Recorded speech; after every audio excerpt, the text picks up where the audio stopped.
सतसाहिब रण सिंह भगत जी। भगत जी, दास आपके विचारों का सम्मान करता है और आप भी भगत जी मेरे विचारों से भली भांति परिचित है। मैं भी आपके विचारों से भली भांति परिचित हूँ। और पीड़ा हम सब की भगत जी गुरु जी को लेके है। चाहे आप हों, चाहे मैं हूँ, चाहे रामचंद्र जी हों, चाहे अन्य कोई भी व्यक्ति हो संगत का, पीड़ा हम सब की, तड़प हम सब की गुरु जी को लेके है। हम जो भी कुछ कर रहे हैं या अपने इस व्यस्त जीवन में जितना भी हम समय दे पा रहे हैं अध्यात्म को, तो केवल गुरुजी को आधार बना के दे पा रहे हैं। वरना हमारा किसी का कोई आपस में लेना देना नहीं। कुछ बातें हैं भगत जी, उन बातों को केवल ज्ञान को आधार बना के सतगुरु के सत्संगों को समझ के ही पहचाना जा सकता है। तो कहीं ना कहीं आप और हमारे अंदर जो विचारों का मतभेद है भगत जी, मन का कोई मतभेद नहीं है, क्योंकि मन रूप से हम सभी परमात्मा के प्रति समर्पित हैं। लेकिन विचार हम सबके कुछ भिन्न हैं। और विचारों की भिन्नता का मुख्य कारण केवल भगत जी ज्ञान है कि परमेश्वर क्यों यहाँ पे आए हुए हैं, क्या उनका मकसद है। कहीं ना कहीं आप लोग थोड़ा बहुत परमेश्वर को परमेश्वर नहीं मान पा रहे हैं, ये आपको भी समझना पड़ेगा। और जहाँ तक दास का विचार है, तो दास पूर्ण रूप से उन्हें परमात्मा मान चुका है भगत जी। और जब परमात्मा ही मान लिया है तो भगत जी सीधी सी बात है, मीरा ने तो पत्थर से भगवान प्रकट कर दिया था। और भी जितने कहानियां बताई परमात्मा ने, क्योंकि सब कुछ विश्वास का खेल है। आपने विश्वास कर लिया तो वो परमात्मा परमात्मा वाले काम करेगा। भैंस के सींग से परमात्मा विश्वास के आधार से प्रकट हो गया। नामदेव जी थे, परमात्मा पत्थर की मूर्ति से हाथ निकाल के दूध पी गए, कर्माबाई का खिचड़ा खा गए। ये सारे उदाहरण गुरु जी हमें विश्वास दिलाने के लिए ही तो देते हैं। और विश्वास भगत जी हमने अपने अंदर पैदा करना पड़ेगा। और एक और महत्वपूर्ण बात है इस भक्ति मार्ग की, कि इस भक्ति मार्ग में गुरु और परमात्मा कोई अलग नहीं होता भगत जी। स्वयं वो कबीर परमात्मा ही धरती पे, हमने इस बात को अपने जहन में बैठाना पड़ेगा। तब हमारे अंदर वो विश्वास पैदा होना शुरू होगा। और मुझे नहीं लगता भगत जी, आप जिस कानूनी प्रक्रिया की बात कर रहे हैं कि भाई कानूनी तौर पे भी मैनेजमेंट की सच्चाई को संगत के सामने लाना बहुत ज़रूरी है। देखिए भगत जी, कानूनी जो प्रक्रिया है, कानूनी तौर पे मैनेजमेंट कितना सही है कितना गलत है, वो भी दास ने आज से वर्षों पहले ही 5-6, 2-2, 3-3 घंटे के पूरे वीडियो बना दिए हैं कि किस कदर गुरु जी को कानूनी प्रक्रिया में एक आम व्यक्ति समझ के, मानुष समझ के उनको फंसाया गया है, उनके साथ में षड्यंत्र किया गया। अब यहाँ कुछ मैनेजमेंट के मूर्ख कह देते हैं कि गुरुजी को कौन फंसा सकता है, गुरुजी के साथ में कौन षड्यंत्र कर सकता है, गुरुजी परमात्मा है तो परमात्मा को कौन फंसा देगा। अरे भैया, जब तुम परमात्मा, अगर तुम गुरुजी को मानते हो तो ये भी तो देखो ना, वो परमात्मा जेल में भी तो बैठा हुआ है। फिर जेल में क्यों बैठा हुआ है? क्या अपने आप चला गया? तो भगत जी, ये मूर्खता वाली बातें हैं इन लोगों की। परमात्मा अपने आप को कभी भी परमात्मा की तरह यहाँ बिहेव नहीं करेगा। वो जो लीला करने यहाँ आया है उसी तरीके से लीला करेगा। और परमात्मा को भी फंसाया जा सकता है, परमात्मा के साथ भी षड्यंत्र किया जा सकता है। क्यों? वो लोग कर सकते जो लोग उन्हें परमात्मा नहीं मानते, वो उन्हें अपने जैसा व्यक्ति मान के उसके साथ में वैसा व्यवहार करते हैं। वो फंसाने के बराबर ही होता है। और बाप भगत जी अपने हर बच्चे की इच्छा पूरी करता है, अपने हर बच्चे की इच्छा बाप पूरी करता है। जो व्यक्ति इस भक्ति को जिस मकसद से लेके चलेगा, वो ही मकसद परमात्मा उसका पूरा करेंगे, हर इच्छा उसकी पूरी करेंगे परमेश्वर। तो कानूनी प्रक्रिया का जो मैटर आप जी के द्वारा छेड़ा हुआ है, मैं उसमें कोई भी बाधा या कोई भी अवरोध पैदा नहीं कर रहा भगत जी। मैंने केवल ज्ञान आधार से कल रात्रि के लाइव शंका समाधान में मेरे विचार रखे थे। मेरा आप जी के प्रति कोई राग द्वेष ईर्ष्या नहीं, और ना ही आप जी का मेरे प्रति है। मैं भी आपके मन से, आपके विचारों से भली भांति परिचित हूँ। लेकिन कानूनी जो प्रक्रिया है भगत जी, और जैसा कि आप कहते हैं कि भाई गुरुजी भी बार बार कहते हैं कि हम कानून से चलेंगे, हम कानून आधार से चलेंगे। भगत जी, गुरुजी किस आधार से ये बात कह रहे हैं, हमें गुरुजी के विचारों को समझना पड़ेगा, गुरुजी के इशारों को समझना पड़ेगा कि गुरुजी ने बार बार अपने सत्संगों में कानून का सहारा लेने की बात क्यों कही है, कि हम कानूनी ही इशारे से हम चलेंगे। एक सत्संग सुनिए आप गुरुजी का, या वाणियाँ भी आप सुनते होंगे परमात्मा की। परमेश्वर की वाणी है कि भाई, निरंजन धन तेरा दरबार, यहाँ तनिक ना न्याय विचार। भगत जी, अगर कानून के हिसाब से चलते रहने से, यानी वर्तमान की जो परिस्थितियां हैं उनमें यदि हम कानून पे विश्वास करें और कानून पे विश्वास करके बैठ जाएं कि गुरुजी को कानूनी प्रक्रिया के तहत बिल्कुल बाहर आएंगे, गुरुजी को बिल्कुल निर्दोष साबित करेगा, या जो भी प्रक्रिया आप लोग अपना रहे हो, तो ये भगत जी यहाँ पे थोड़ा सा मजाकिया लगेगा। गुरुजी ने अगर कानून पे विश्वास करने के लिए कहा है और कानून के हिसाब से चलने के लिए कहा है, तो क्यों कहा है? इसका सबसे बड़ा रीज़न ये है कि जैसे ही करोथा कांड हुआ तो गुरुजी को पता था कि मैनेजमेंट की गलतियां भी उसमें बहुत सारी शामिल थी। फिर 2013 का करोथा कांड, परमात्मा को अच्छे से पता था कि मैनेजमेंट ने क्या क्या गलतियां की हैं।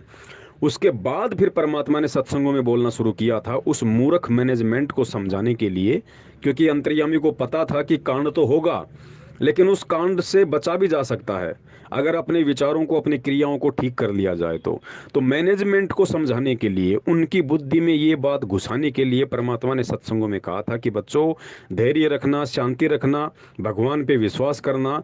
हम कानूनी तरीके से चलेंगे, हम ना कानून को हाथ में लेंगे, ना हमने कभी कानून को हाथ में लिया, और हमने कानून के हिसाब से चलना है। गुरुजी ने ये नहीं कहा कि हमें कानून पे विश्वास है, कभी नहीं कहा।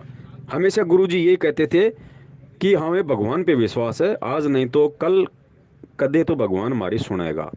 ये नहीं कहा कि हमारी कानून सुनेगा, क्योंकि कानून सुन ही नहीं सकता। यहाँ का कानून काल का है, काल भगत जी कभी सुन ही नहीं सकता, काल कभी न्याय कर ही नहीं सकता। इसीलिए परमात्मा की वाणी है कि निरंजन धन तेरा दरबार, यहाँ तनिक न न्याय विचार। तो न्याय में भगत जी कानून आ गया, यहाँ बिल्कुल भी कानून नहीं है। ये परमेश्वर की वाणी कह रही है, यानी खुद गुरुजी कह रहे हैं। तो गुरुजी ने जो कानूनी प्रक्रिया से चलने का इशारा किया है, वो केवल भगत जी मैनेजमेंट को समझाने के लिए इशारा किया था कि नालायकों, कानून को अपने हाथ में मत ले लेना। ये काल का कानून है, मेरा ही बनाया हुआ है, इसको चलने दो।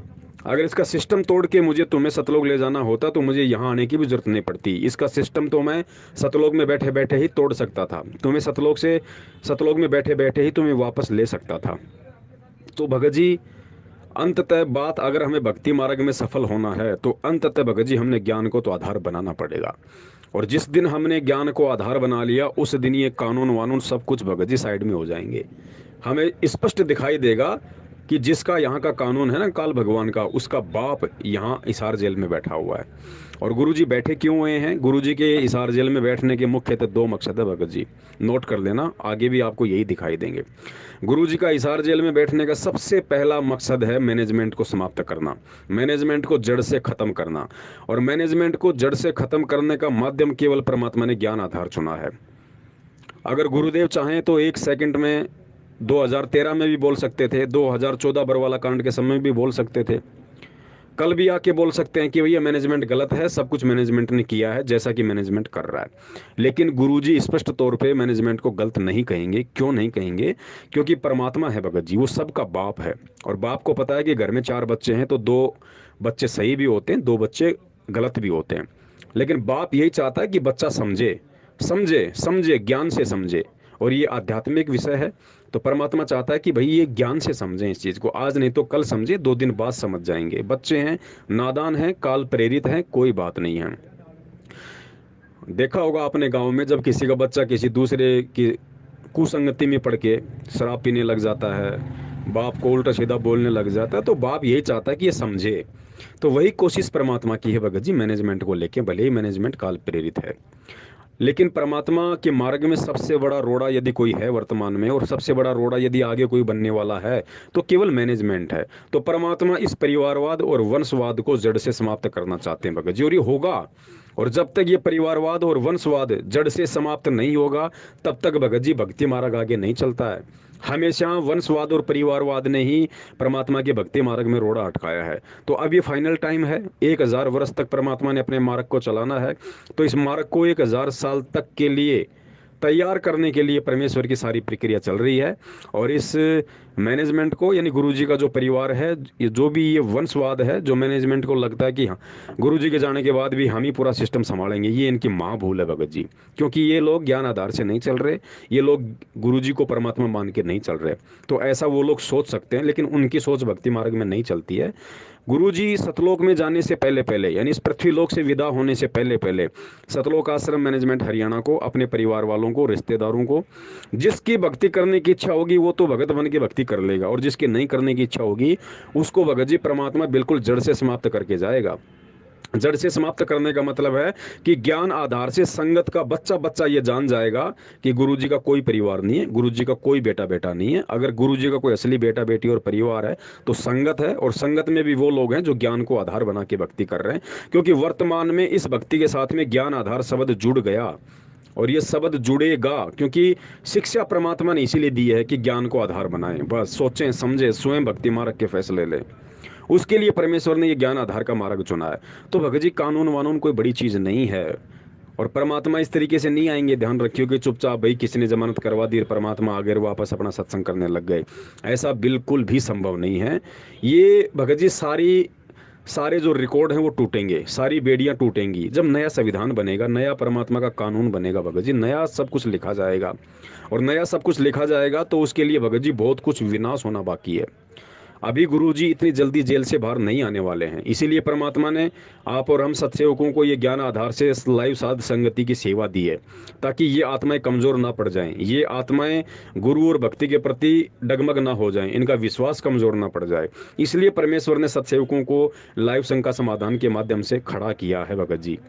और जो लोग बिल्कुल टूटने वाले थे या जो टूट चुके थे, और जो 2014 में टूट चुके थे कांड को देख के, आज वो भी भक्ति से वापस जुड़ रहे हैं, परमेश्वर पे विश्वास करके कि भाई हमारी गलती थी, हम समझ नहीं पाए थे गुरुदेव को। आज हमें सत्संगों की वीडियो देख के समझ में आ रहा है कि गलती हमारी थी।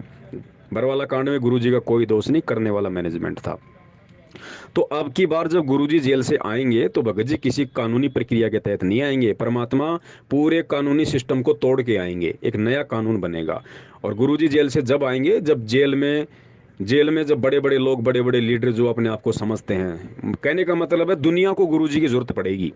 और जब दुनिया को गुरुजी की जरूरत पड़ेगी तो भगत जी गुरुजी चल के नहीं जाता, ये विधान है परमात्मा का। पांडवों को गुरुजी की जरूरत पड़ी थी तो पांचों पांडव श्री कृष्ण नंगे पैर गए थे परमात्मा के पास में, पैरों पड़ के दंडोत करके लेके आए थे।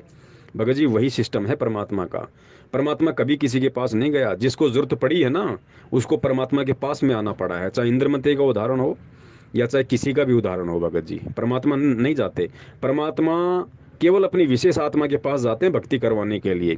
बाकी राजाओं का मान घमंड ये सब कुछ तोड़ने के लिए एक समय परमात्मा ऐसा खेल खेल देते हैं, ऐसी परिस्थितियां उत्पन्न कर देते हैं, उस राजा को नंगे पैर दौड़ के परमात्मा के चरणों में जाना पड़ता है।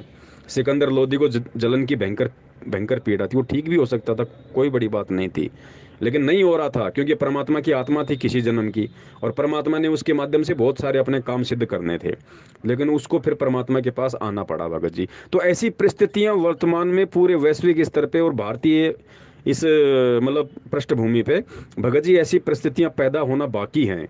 और यकीन मानना, दास पहले भी कह रहा था और दास आज भी कह रहा है, ये जो किसान आंदोलन जो चल रहा है ये परमात्मा के ही मिशन का एक बहुत बड़ा हिस्सा है भगत जी, बहुत बड़ा हिस्सा है ये। दास को परमेश्वर ने सद्बुद्धि दी, दास ने इस चीज को समझा, क्योंकि ये किसान आंदोलन हिंदुस्तान की राजनीति को चेंज करने वाला है। अभी 2 दिन पहले की बात है, आपने कभी अपने जीवन में ऐसा सुना है कि एक मुख्यमंत्री के हेलीकॉप्टर को लोगों ने हेलीपैड पे नहीं उतरने दिया, हेलीपैड को उखाड़ दिया। कैमरा गांव में हरियाणा में मुख्यमंत्री मोहनलाल खट्टर, 2 दिन पहले उसका प्रोग्राम था, किसानों ने पूरा स्टेज फैला दिया, तोड़ दिया सब कुछ, पुलिस खड़ी खड़ी देख रही है। मोहनलाल खट्टर नीचे उतरने वाला था हेलीकॉप्टर से, किसानों ने हेलीपैड को नष्ट कर दिया, खोद दिया, वापस चला गया। कभी सुना आज तक आपने? एक स्टेट की सबसे बड़ी पावर मुख्यमंत्री, उसका प्रोग्राम, हजारों की संख्या में पुलिस वाले, और वो पुलिस वाले भी खड़े खड़े देख रहे हैं वहाँ पे। भगत जी ये सब कुछ परमेश्वर की दया से हो रहा है, हमने इन चीज़ों को समझना है, हमने केवल अपनी भक्ति बढ़ानी है इस समय। क्योंकि वर्तमान में जो परिस्थितियां पैदा होंगी, खुद गुरुजी ने अपनी पुस्तकों में लिख रखा है, दूसरा लिखे तो मैं नहीं मानता, लेकिन गुरुजी ने यदि किसी भविष्यवाणी को अपनी पुस्तक में लिखा है तो ध्यान रखना वो सत्य होंगी। इजराइल के प्रोफेसर हरारी का जिक्र परमेश्वर ने अपनी पुस्तक में कर रखा है कि 20वीं सदी के आते आते हिंदुस्तान में ऐसी परिस्थितियां पैदा होंगी, ऐसी राजनीतिक उथल पुथल होगी कि हिंदुस्तान के अधिकतर राज्यों में, यानी 16 से ऊपर स्टेट में राष्ट्रपति शासन लागू हो जाएगा। आर्मी भी ऊपर हाथ खड़ा कर देगी। अभी तो चीन का अटैक बाकी है भाई साहब, अभी तो देश में गृह युद्ध होना बाकी है, उससे पहले परमात्मा नहीं आने। और ये जो किसान आंदोलन है ना, ये परिस्थितियां बिगड़ेंगी बहुत भयंकर, राष्ट्रपति शासन लागू होंगे, जनता भड़केगी, क्योंकि किसान केवल आंदोलन केवल किसानों का आंदोलन नहीं भगत जी, ये आम व्यक्ति का आंदोलन बन गया। और ये जब तक नहीं होगा, जब तक ये सरकारें नहीं उखड़ेंगी, तब तक भगत जी यहाँ पे परमात्मा की सरकार नहीं आएगी। आम व्यक्ति, फिर ऐसी परिस्थितियां बदलेगी, आम व्यक्ति, आम जन परमात्मा के साथ हो जाएगा। क्योंकि देश को बचाने का, देश की सीमाओं को बचाने का और देशवासियों को बचाने का गुरुजी के अलावा किसी के पास में कोई माध्यम नजर नहीं आएगा। तो दुनिया दौड़ दौड़ के जाएगी, वो गुरुजी का वो वचन सिद्ध होगा जो एक समय मैंने सत्संग में सुना था। गुरुजी ने कहा था कि पुण्यात्माओं देख लेना, एक समय ऐसा आएगा दुनिया बरवाला की दीवारों पे टक्कर मार मार के रोएगी, टक्कर मार मार के रोएगी कि हम आज से पहले क्यों नहीं आए, कि हम किस भूल में हम बैठे हुए थे। बरवाला की दीवारों पे टक्कर मार के रोएगी, इसका मतलब आश्रम भी परमात्मा का बरवाला में ही रहेगा। लोग चाहे अटपट कितनी करे, लेकिन साध वचन पलटे नहीं, चाहे पलट जाए ब्रह्मांड। गुरुजी नींद में नहीं बोलते, गुरुजी सपने में नहीं बोलते। गुरुजी ने कहा कि बरवाला की दीवारों पे लोग सिर पटक पटक के टक्कर मारेंगे।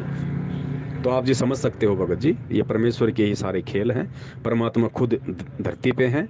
आपके भाव बहुत अच्छे हैं, मैं सम्मान करता हूँ भगत जी। आप मेरे रियल ब्रोदर हो, मेरे सगे भाई से भी आप लाख गुना बढ़ के मेरे लिए हो, क्योंकि आपकी पीड़ा मेरे बाप के लिए और मेरी पीड़ा आपके बाप के लिए, और हम दोनों का बाप एक है। हम सगे भाई है, रियल ब्रोदर हैं भगत जी।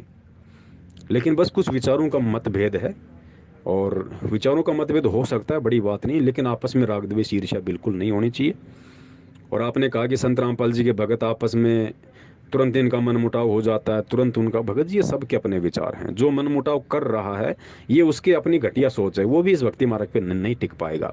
लंबा प्लेयर बनने के लिए इस भक्ति का आपको वो सब कुछ सहन करना पड़ेगा जो गुरुजी ने सहन करके दिखाया एक भगत की भूमिका में। जो कष्ट, जो यातनाएं, जो पीड़ा गुरुदेव ने सन 1994 से 2014 क्या आज 2021 तक सहन कर रहे हैं, वो सारा हमने अपने जीवन में उतारना पड़ेगा। उस तरीके से हमने रहन सहन अपना रखना पड़ेगा। चाहे कोई गुंडा कहे, चाहे भुंडा कहे, चाहे गुरुद्रोही कहे, चाहे देशद्रोही कहे, चाहे घर से निकाल दे, चाहे मारे, चाहे पीटे, चाहे गाली दे, हमने हर हाल में भगत जी अपने आप को मारना पड़ेगा। इसलिए दास आपसे निवेदन कर रहा भगत जी, आप और हम जोर लगा रहे हैं, अपने स्तर पे लगा रहे हैं, लेकिन हमारे स्तर से जोर लगाने से अब कुछ नहीं होने वाला।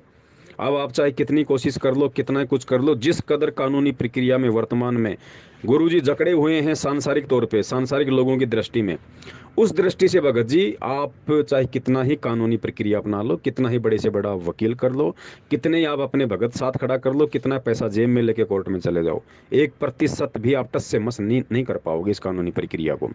ये सारे बंधन परमात्मा स्वयं तोड़ेगा, और उस समय तोड़ेगा जो समय परमात्मा ने निहित कर रखा है। तो हमने उस समय का इंतजार करना चाहिए, और अपने मन में ये विश्वास करके कि धरती पे परमात्मा है, और वो परमात्मा मेरा गुरु है और कोई नहीं है।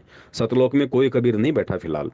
अगर कोई कबीर है वर्तमान में, कोई पावर यदि सुप्रीम गॉड है इस पूरी दुनिया में, सृष्टि में, वो केवल मेरा गुरु है, और वो जेल में बैठा हुआ है, और सारा परिवर्तन दुनिया में वो करके दिखाएगा।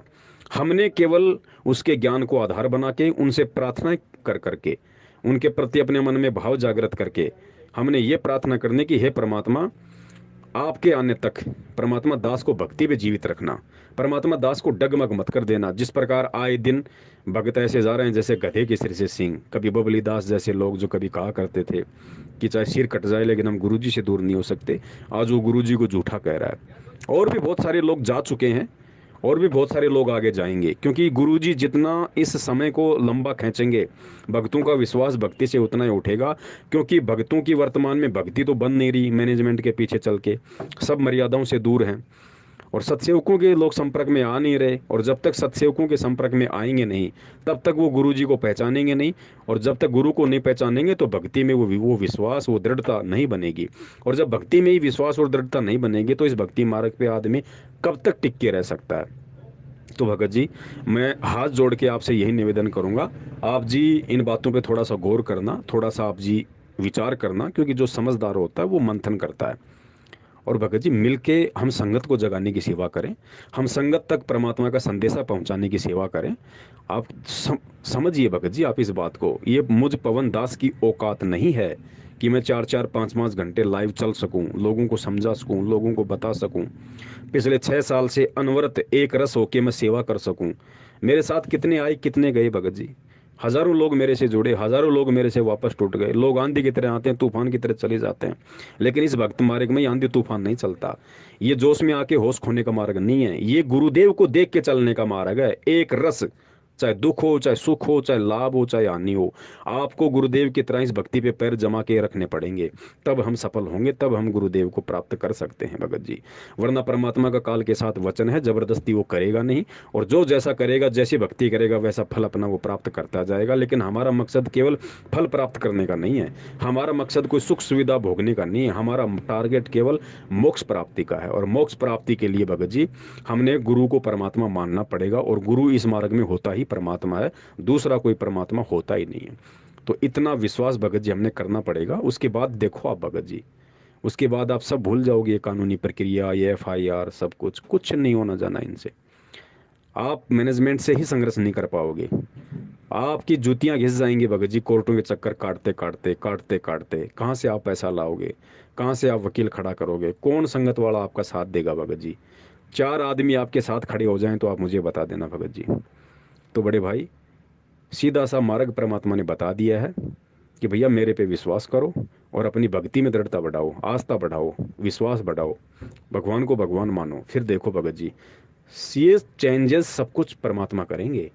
सारा बदलाव, सारा परिवर्तन गुरु जी करेंगे। आप और हमारी केवल एक ही सेवा भगत जी। देखो, ना हम दुनिया बदल सकते, ना हम कोई परिवर्तन कर सकते, कुछ नहीं कर सकते हम। वो काम सारे परमात्मा के हैं।